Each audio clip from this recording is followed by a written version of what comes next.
जय हिंद एस्पिरेंट, स्वागत है आपका एजू फॉर इंडिया के प्लेटफॉर्म पर। चौथी पंचवर्षीय योजना जो थी 1969 से लेकर के 1974 के मध्य में रही और इसका मुख्य उद्देश्य जो था वो ये था कि स्थायित्व के साथ विकास तथा आर्थिक आत्मनिर्भरता। और ऑपरेशन फ्लड यानी कि जिसको दुग्ध क्रांति कहते हो वो 1970 में शुरू की गई, जिसमें बहुत ही महत्वपूर्ण भूमिका डॉक्टर वर्गीस कुरियन के द्वारा निभाई गई। तो मुख्य उद्देश्य थे, पहला जो मुख्य उद्देश्य था वो ये था कि गरीबी का उन्मूलन करना। दूसरा मुख्य उद्देश्य था कि आत्मनिर्भरता यानी कि सेल्फ रिलायंस। अपने देश का पहला परमाणु परीक्षण किया जाता है जो 18 मई 1974 को होता है। कहां पर? पोखरण में। जय हिंद एस्पिरेंट, स्वागत है आपका एजू फॉर इंडिया के प्लेटफॉर्म पर। उत्तर प्रदेश पेट से संबंधित भारतीय अर्थव्यवस्था के सिलेबस को हम देख रहे हैं, जिसका आज ये 5वां पार्ट है। 5वें पार्ट में देखेंगे भारतीय अर्थव्यवस्था के से संबंधित जो आपकी पंचवर्षीय योजनाएं थी और उसके तहत क्या क्या और योजनाएं लॉन्च की गई, इनकी अवधि कितनी रही, इनका उद्देश्य क्या रहा। तो इसी परिप्रेक्ष्य में देखते हैं, शुरू करते हैं आज के ये पहला जो चैप्टर है, अध्याय है, उसमें क्या देखेंगे। सबसे पहले कि चौथी पंचवर्षीय योजना जो थी 1969 से लेकर के 1974 के मध्य में रही और इसका मुख्य उद्देश्य जो था वो ये था कि स्थायित्व के साथ विकास तथा आर्थिक आत्मनिर्भरता यानी कि growth with stability and progressive achievement. अगर इसके तहत विशेष लक्ष्य की बात करें तो विशेष लक्ष्य के तहत क्या था कि समाजवादी समाज की स्थापना करना इसका विशेष उद्देश्य था।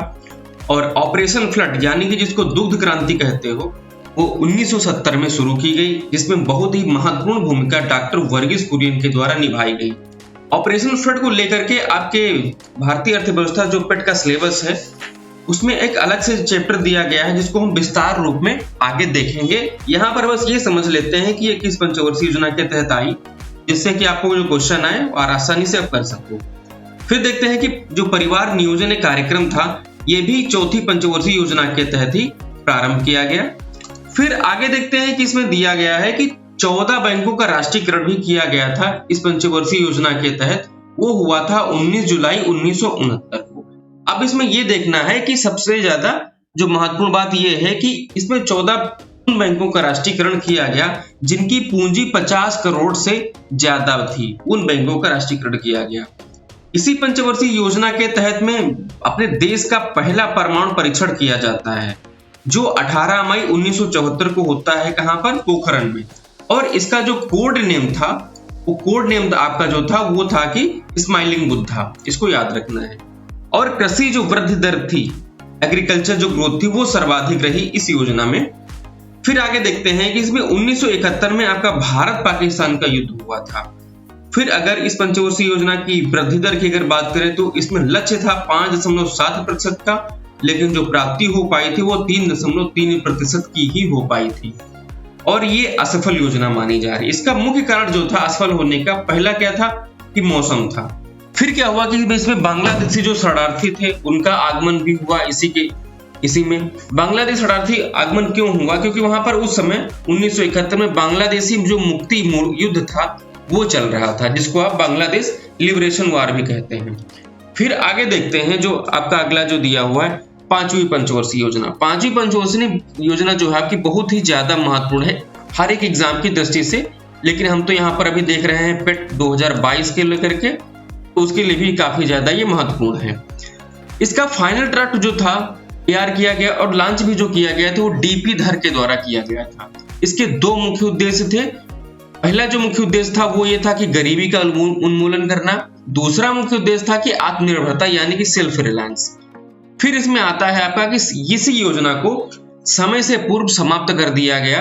अभी आपका जो 2022 में लेखपाल का एग्जाम हुआ है उसमें ये पूछा गया था कि ऐसी कौन सी योजना है पंचवर्षीय योजना जो समय से पहले समाप्त कर दी गई। तो आपकी ये पंचवर्षीय योजना थी कौन सी? 5वीं।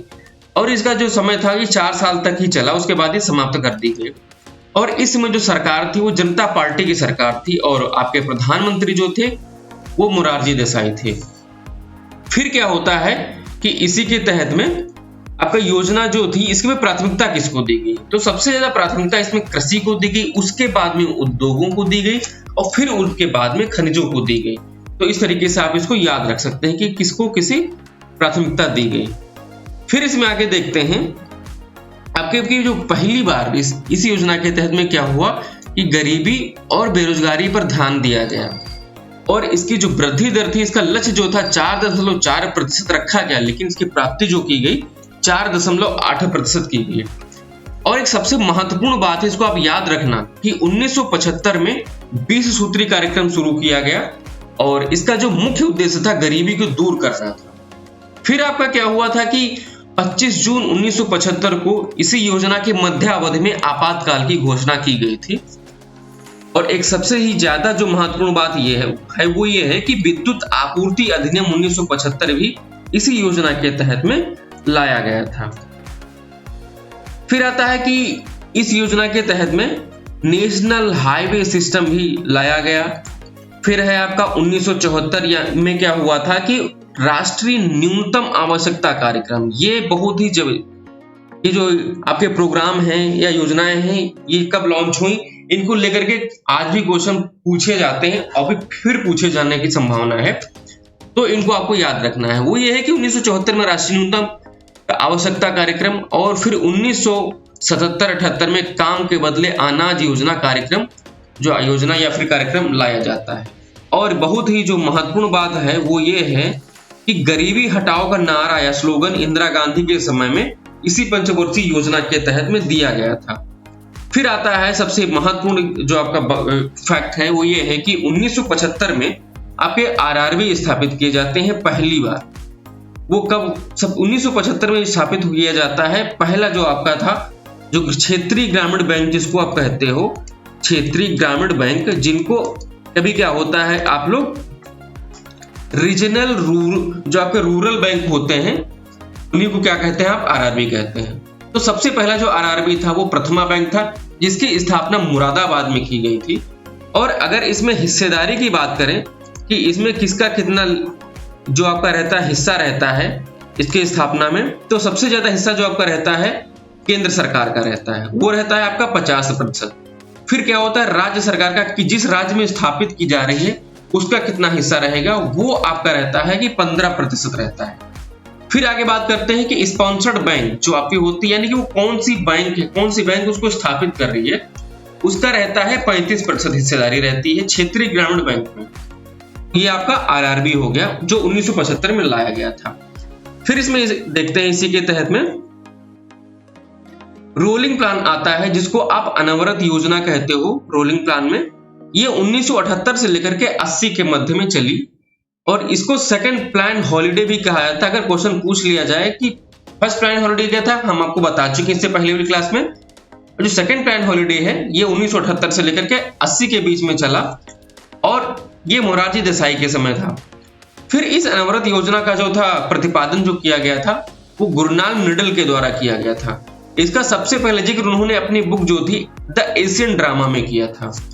फिर क्या हुआ था कि ये जो 2 वर्ष की जो योजना थी इसमें क्या हुई थी, जो वृद्धि दर आपकी जो थी वो निगेटिव थी, यानी कि ग्रोथ रेट बढ़ी नहीं, यानी कि घटी थी।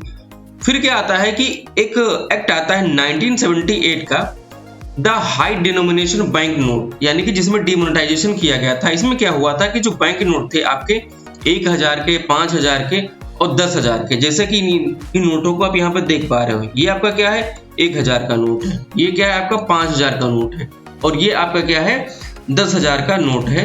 इनका क्या गया, इनकी नोटबंदी की गई थी। ये जब हुआ था 1978 में हुआ था, जैसा कि आप यहाँ पे देख पा रहे हो। फिर इसी के तहत में क्या हुआ, एक सिस्टम था जिसको आप कहते हैं, जानते होंगे पीडीएस सिस्टम। अगर ऐसा नहीं जानते तो जिसको आप कह सकते हैं सार्वजनिक वितरण प्रणाली, जो आपकी थी, जो राशन वगैरह मिलता था इसका अच्छे तरीके से, जो आज भी फ्री राशन मिलता है उसे वही ये उसी के तहत आते हैं, यानी कि सार्वजनिक वितरण प्रणाली। तो इसका एक सुचारू रूप से विस्तार भी इसी योजना के तहत में किया गया। फिर और एक अगली जो बात है वो ये है कि सार्वजनिक जो बीमा योजना है वो भी इसी अनवरत योजना जो आई थी रोलिंग प्लान, इसी के तहत में क्या किया गया था, शुरुआत की गई थी। फिर आगे देखते हैं इसमें जो आप अभी तक यहाँ तक देख पा रहे हो कि भारतीय अर्थव्यवस्था का जो ये सिलेबस दिया गया है इसी को हम आगे देख रहे हैं। और फिर इसमें है क्या कि योजना आयोग और पंचवर्षीय योजनाएं ये सब आप देख चुके हो, और मिश्रित योजना हम आपको इससे पहले पढ़ा चुके हैं। निजी क्षेत्र और सार्वजनिक क्षेत्र ये भी आप पहले पढ़ चुके हो। हरित क्रांति, दुग्ध विकास या फिर ऑपरेशन फ्लड, बैंकों का राष्ट्रीयकरण सुधार, हम धीरे धीरे इन्हीं चैप्टर्स को इसमें शामिल करते जा रहे हैं, आप कंप्लीट भी कर रहे हो धीरे धीरे। और आगे के जो चैप्टर हैं उनको देखने के लिए हमारे साथ में आप बने रहिए। यहां तक हमारे साथ बने रहने के लिए आपका बहुत बहुत धन्यवाद। मिलते हैं आपको अगले सेशन में, तब तक के लिए जय हिंद।